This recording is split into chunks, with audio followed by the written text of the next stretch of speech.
नमस्कार बंधुरा इंद्राणी कुकिंग शोते आपनाके स्वागत जानाई। आज आमी आपनादेर साथे थोड़ेर एकटा निरामिष रेसिपि शेयर करब। आमिष निरामिष जे कोनो दिन बानाते पारेन, भात किंबा रुटी दुटोर साथेई खाওয়া যাবে। ताहले चलुन रान्नाटा एबार देखे नेওয়া যাক।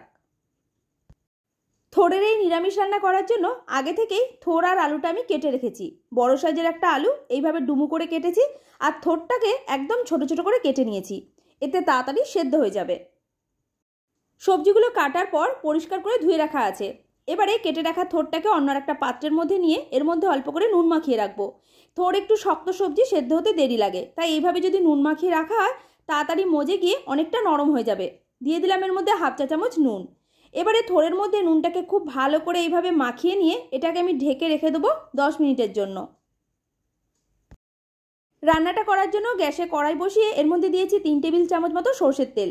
আমি এই রান্নাটা সরষে তেলে করব, এতে খেতে বেশি ভালো লাগবে। আপনি চাইলে সাদা তেলেও করতে পারেন। তেল ভালোমতোভাবে গরম হয়ে গেছে। এবার এর মধ্যে দিয়ে দিলাম 7-8টা বড়ি। যে কোনো নিরামিষ তরকারিতে বড়ি দিলে খেতে ভালো লাগে। হাতের কাছে বড়ি না থাকলে বড়ি ছাড়াও রান্নাটা করা যাবে, আর তা না হলে ছোলার ডাল ভিজিয়ে বেটে নেওয়ার পর ছোট ছোট করে বড়া করেও এই তরকারিতে দিলে সেটাও কিন্তু খেতে দারুণ লাগে। বড়িগুলো আমার ভাজা হয়ে গেছে। এবার এগুলোকে তেল থেকে তুলে নিচ্ছি।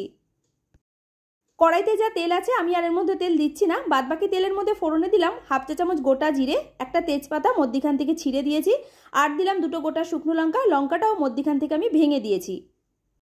গ্যাসের ফ্লেমটা এই সময় মিডিয়াম টু হাইতে রেখে ফোড়নগুলোকে ভেজে নিতে হবে 20 থেকে 25 সেকেন্ড। ফোড়নগুলো যখন ভাজা হয়ে যাবে না, দেখবেন খুব সুন্দর একটা মিষ্টি গন্ধ বেরোনো শুরু হয়েছে, তখন এর মধ্যে দিয়ে দিতে হবে কেটে রাখা আলু। এবারে এই মশলাগুলোর সাথে হাই ফ্লেমে আলুগুলোকে হালকা লালচে করে ভেজে নিচ্ছি। আলুগুলো আমার ভাজা হয়ে গেছে, দেখুন এইভাবে হালকা করে ভেজে নিয়েছি। এবার এর মধ্যে দিয়ে দিচ্ছি একটা বড় সাইজের কেটে রাখা টমেটো, খুব ছোট ছোট করে কেটে দিয়েছি।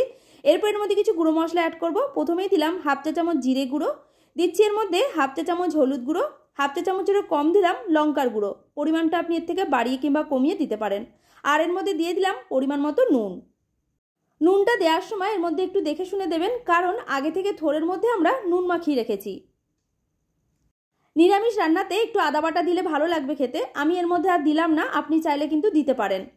এবারে মশলাটাকে খুব ভালোভাবে কষিয়ে নিচ্ছি যতক্ষণ না এর থেকে তেলটা আলাদা হয়ে যায়। এবারে আমি একটু ঢেকে রান্না করে নেব 2 থেকে 3 মিনিটের জন্য, একদম লো ফ্লেমে। এতে মশলাটাও কষানো হয়ে যাবে, আলুটাও সেদ্ধ হয়ে যাবে।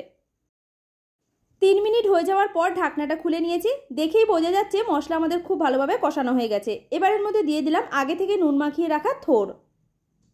থোড়ের মধ্যে নুন মাখানো ছিল, তাই অনেকটা পরিমাণে জল বেরোবে। হাত দিয়ে ভালো করে চিপে তবেই দেবেন। মশলা আর আলুর সাথে থোড়টাকেও আরও কিছু সময় কষিয়ে নিচ্ছি। তার আগে এর মধ্যে দিয়ে দেবো হাফ চা চামচ চিনি। নিরামিষ তরকারিতে একটু মিষ্টি দিলে খেতে ভালো লাগবে। আর দিয়ে দিলাম 2টো চিড়ে রাখা কাঁচা লঙ্কা। সব কিছু একসাথে ভালোভাবে মিশিয়ে নিয়ে মিডিয়াম টু লো ফ্লেমে ঢেকে দেবো 5 থেকে 7 মিনিটের জন্য, যাতে সব কিছু খুব ভালোভাবে সেদ্ধ হয়ে যায়। 7 মিনিট হয়ে যাওয়ার পর ঢাকনাটা খুলে নিয়েছি। এবার এর মধ্যে দিয়ে দিচ্ছি আগে থেকে ভেজে রাখা বড়ি। নামানোর আগেই বড়িটা দিতে হবে, তা না হলে বড়িটা অনেকটা নরম হয়ে যাবে। এবার এর মধ্যে দিয়ে দিলাম 1 চা চামচ ঘি।